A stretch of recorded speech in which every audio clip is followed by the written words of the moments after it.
In the middle of the sea, an earthquake shakes the bottom with such strength that it causes a fissure and emits a bright blue light. On the surface, a couple is enjoying their time together when the guy surprises his girlfriend with a proposal. Before she can reply, suddenly something pulls the man underwater. The woman is confused as she looks around, only to start screaming when his dead body floats up to the surface. Soon the killer appears too. It's an alpha zombie, who immediately kills the woman. Meanwhile, Hunter, Ray, and his niece Jada are having fun fishing when they see another boat catching fire in the distance. They immediately rush over and Hunter helps to put out the flames before anything serious can happen. The fire was started by mishandled fireworks, which Hunter confiscates because he's the local supervisor. He also scolds the group in the boat for drinking and sailing, but Blaine doesn't take it well. Meanwhile, on top of a cliff, a mysterious man watches the blue light with his binoculars. Back to Hunter's group, they go back to fishing and Ray catches something quite big on his line. After some effort, he pulls it out and is shocked to see a dead person's body looking completely blue. Jada uses an underwater camera to investigate and discovers the blue light on the seabed, which isn't normal at all. Hunter quickly informs the authorities on the radio, and while Jada covers the body,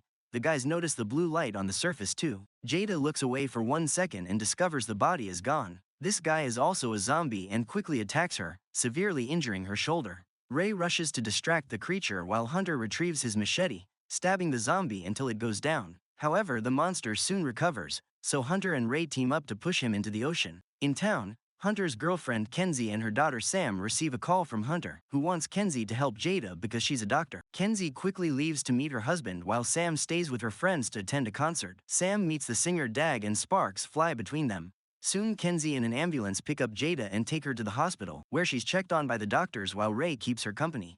In the meantime, Hunter meets with Sheriff Akoni and they agree to investigate the strange incident together. They take Hunter's boat and can already see the blue light on the surface. Hunter sends the camera again and discovers a wreck with a crack that is emitting the mysterious light. The ship doesn't have the plaque with name and designations, which is also strange. Nearby, there's a weird being swimming around. Hunter says the attacks may be coming from zombies and shares his experience, but Akoni laughs at the idea. At that moment, a big horde of zombies appears in the water and starts swimming toward them, so Akoni now believes Hunter's story. While Hunter calls Kenzie to tell her to isolate Jada, Hunter calls for help and tells his colleagues to evacuate everyone in the area. The tsunami siren starts wailing on the beach and people stare in shock at the sea as they notice the water moving backwards. Hunter and Akoni wants to go back to help the civilians, however they freeze when they see a huge wave full of zombies behind them.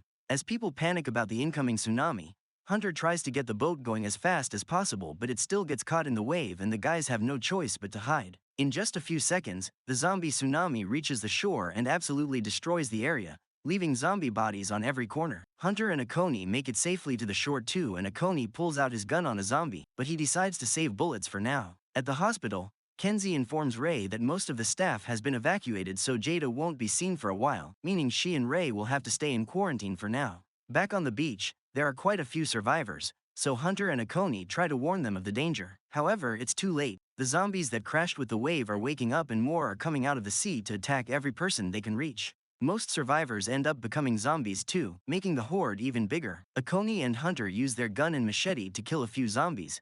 However, there are too many of them and people keep on getting killed. Hunter finds a boat and uses the engine to kill a bunch of monsters at the same time, allowing a group of people to escape. Meanwhile, Sam and her friends see the attack from a building and they try to call their parents, but everyone is too busy panicking to answer the phone. At the hospital, Jada wakes up only to die a second later. She immediately awakens again as a zombie and tries attacking Ray. But at that moment a doctor comes in and Jada jumps to bite him instead. Ray uses the chance to quickly run out of the room. Back to the beach, Akoni kills another zombie with an umbrella. No matter how many they kill though, the numbers keep on growing and the wounded zombies continue to move, so Akoni and Hunter decide to run away and get reinforcements. When they get in the truck, they suddenly scream at a presence in the back, but it's just Blaine and his girlfriend hiding. The guys agree to help them and the truck takes off.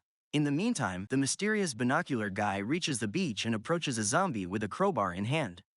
In the hospital, Kenzie comes out of a room and is horrified to discover Jada has killed her whole staff. Jada starts chasing her, and when Kenzie runs through the corridor, Ray pulls her into a room and locks the door, which Jada starts pounding on. Unfortunately, the staff soon also turns into zombies and helps Jada push until they finally manage to break in, so Ray and Kenzie have to start running again. They make it to another section of the hospital and find a zombie on a wheelchair, not to mention Jada is still following them. The duo has to keep on running and find a way to escape. Minutes later, Akoni and the others reach the police station and run as fast as possible when they see more zombies coming. The monsters almost reach Blaine, so he pushes his girlfriend towards the horde as bait and joins the other inside. While the zombies pound on the windows, Hunter calls Blaine out for what he did, causing Blaine to snap and take a gun from an officer. He demands to have the weapons from the armory, and when the others refuse, he shoots the officer. Then Blaine tries to run to the armory, so Hunter quickly knocks him out. Back to Sam and her friends, they leave the building and start running through the streets. They have to push away a zombie and the horde turns onto another running group, bringing down a few of their members. A few blocks later, Sam's group decides to hide in a market, but this place is full of zombies as well. Dag trips and hurts his ankle, so Sam has to help him walk. The other guy immediately is killed and the group splits. Tawny pushes a few zombies off before rushing outside while Sam and Dag run to the back. At the police station, Akoni keeps on trying to radio for help, but nobody answers. Then Akoni takes an envelope from a safe that says, "Revoke Pharmaceuticals," and shreds it while Hunter isn't looking. Speaking of Hunter, he logs into the maritime registry and finds the ship they saw at the bottom of the sea. It's registered under Revoke Industries and its status says, "Salvaged and junked," which means the company hid the wreckage. At that moment, the zombies finally break the windows, so Hunter and Akoni go to the armory to grab weapons. Hunter is more interested in the confiscated objects and gets a cool sword with a double blade. On their way out, a handcuffed Blaine asks them to take him too, but they ignore him. Using police shields, the duo pushes their way through the horde at the door, and while Akoni shoots the closest ones, Hunter uses a bazooka to finish off the group coming from the street. Unfortunately, the zombies are still moving, and to make matters worse, a second zombie tsunami is approaching. The duo escapes on the truck, and as they drive through the woods, they encounter the alpha zombie, so they drive over him. However, the monster is just fine. Back to Sam and Dag, they make it to the parking lot and find his van, where a band member is chilling. He's had the headphones on all along and didn't know what was happening. The guy opens the van for the others before he tries to be a hero, but he can't fight so many zombies at the same time and is quickly killed. Sam and Dag lock the doors and try to escape, but the van won't start. Meanwhile, Tawny manages to leave town and runs through the woods as the zombies still follow her. She sees a house in the distance and rushes to the front gate, where Marty sees her on the security cameras. This is the mysterious guy from earlier, who has captured a zombie and keeps it hidden in the basement to study it. Marty asks her to show the back of her head to confirm she wasn't bitten, and finally opens the gate when he sees she's clean. Tawny rushes inside right before the zombies reach her, but now the horde waits in front of the gate. Then Tawny borrows Marty's radio and calls her dad, who turns out to be Akoni. She promises to stay inside with Marty and asks Akoni to get Sam at the market. At the police station, Blaine manages to reach the body of the dead officer and grabs the keys to finally free himself. When he tries to leave, he finds his zombie girlfriend at the door, who immediately jumps on him and bites him. In the parking lot, Dag admits that he's been slowing Sam down and tells her to leave without him. Then he gets out of the car through the window and climbs to the roof, where he starts singing with his ukulele to keep the zombies distracted. At that moment, Akoni and Hunter arrive, so Sam runs towards them while Akoni shoots down any monster that tries to grab her. As Sam leaves with the men, the zombies finally reach Dag and kill him. Afterward, the group heads to the hospital, closing the door right before the zombies can reach them. Kenzie isn't answering any messages, so Sam runs through a corridor to grab a phone before hiding in a room. She uses it to talk through the speakers, asking her mom to find them at the second floor. The noise attracts a bunch of zombies, so Hunter and Akoni start fighting them with a gun and the fire extinguisher. Sam doesn't realize that the phone cord is stuck around her leg, and soon the monsters start pulling it from outside. A zombie breaks the door with its head, so Sam has to defend herself with the double blade. At the same time, Hunter grabs 2 wires from the power box and electrocutes a zombie, which starts an electricity chain that jumps from creature to creature and kills them all. Then Kenzie and Ray arrive in the elevator. A zombie gets in Kenzie's way, so she quickly punches it down and finally reunites with her daughter while the guys lock the zombie up. The group starts making their way out, and Kenzie notices that the zombies that came with the wave look different from those who were turned with a bite. She concludes those people were experimented on. Outside, Hunter brings down a few more zombies with the blade so the group can get on the truck and finally escape. Moments later, they make it to Marty's house and Tawny gets to reunite with her dad. She notices that Akoni has a wound and Marty freaks out, but Akoni assures them it's just a scratch and he wasn't actually bitten. Once everyone is inside, Akoni uses Marty's radio to try to ask for backup, although Marty says he hasn't been able to contact anyone since this all started. Tawny realizes that they had 2 tsunamis and nobody has come to check the area, which means there's some conspiracy behind it. At that moment, the zombie prisoner breaks free from its chains as it growls. Akoni hears a noise and goes to investigate, entering the experiment room and finding the bed empty. Suddenly the zombie jumps on him, and after some struggle, Akoni gets bitten. As he yells in pain, he kicks the zombie off him, and the noise of the monster hitting the furniture alerts the others. The zombie hears them and goes upstairs, where the guys push it away and it ends up fighting against Kenzie. Marty immediately attacks it with his taser, instantly killing him. Ray brings Akoni upstairs and Tani takes care of his wound while Hunter connects the taser to the blade to make a more effective weapon. The group scolds Marty for hiding a zombie, so he explains he's been experimenting to learn their weakness. These zombies are full of a liquid with phosphorus, which explains the glow in the water and why electricity is the only way to truly stop them. Hunter concludes they must lure the zombies back to the water and run power to it to kill them all at the same time. They will also have to blow the wreckage so it can't make any more monsters, so Marty reveals he has a huge supply of grenades and C4.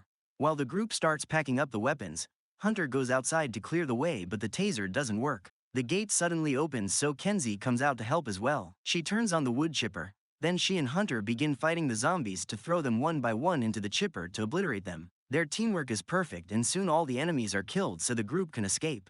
On their way out, Kenzie tells Hunter that if anything happens to her, he should take care of Sam. Akoni soon starts feeling sick so they stop to rest in a cave. It's strange that he hasn't turned yet, and Marty explains that he wasn't bitten near his head so the infection is taking longer to reach his brain. Knowing that the end is coming, Akoni decides to confess what he knows. 30 years ago, a pharmaceutical company came to this beach to test a new anti-aging medicine in a ship away from government scrutiny. They bribed everyone to keep the secret, including the local council leaders. Akoni agreed to help because they promised to provide his wife with medical care, but sadly she died anyway. However, the medicine wasn't actually ready for human trials and caused terrible side effects, so the company shipped out the patients and the staff before sinking the ship with the infected people inside. They also removed the identification plaque because it had the company logo on it. Kenzie suspects those weren't side effects and that making weapons out of humans was the company's intentions all along. At that moment, the zombies find them and attack. Hunter finally makes the taser blade work and starts killing the creatures with Marty's help while the others run away. On the way out, Tani must leave Akoni because he finally dies, but she makes sure to put a grenade in his hand. Once all the zombies are down, Hunter and Marty join the others and get out of the cave. Before leaving, Tani watches how Akoni wakes up as a zombie and in his last seconds of clarity, he activates the grenade. The explosion blocks the cave and stops more zombies from following them. Moments later, the group makes it to the beach and splits to carry on the plan. Marty also reveals he left some C4 in his house and uses a remote to blow it up now. Ray, Marty, and Tani leave on a boat to take the C4 to the wreckage. Marty is making all the connections and Tani tells him to hurry because the zombies are swimming towards them. Hunter takes some wires and drags them to the tidal pools while Kenzie and Sam wait by the power box for the right moment to activate the electricity. Then Hunter takes a bike and plays some loud music so the zombies start following him to the beach. At that moment, Marty jumps in the water to install the C4 and is surrounded by zombies. Ray wants to help him, but a zombie also comes aboard and blocks the way. By the time Tani pushes the creature off, it's too late and Marty has already been killed. When Hunter is about to make it to the pools, the vehicle gets stuck in the sand and he has to continue on foot. Suddenly, he's found by the alpha zombie, who pushes him to the ground. The taser in the blade is failing again, so Hunter has to fight him with normal hand-to-hand. The alpha zombie immediately disarms him and grabs his wrists, thus Hunter kicks him a few times to get him off. Kenzie sees all this and rushes to get the bike unstuck, playing the music again to finally guide all the zombies to the tide pools.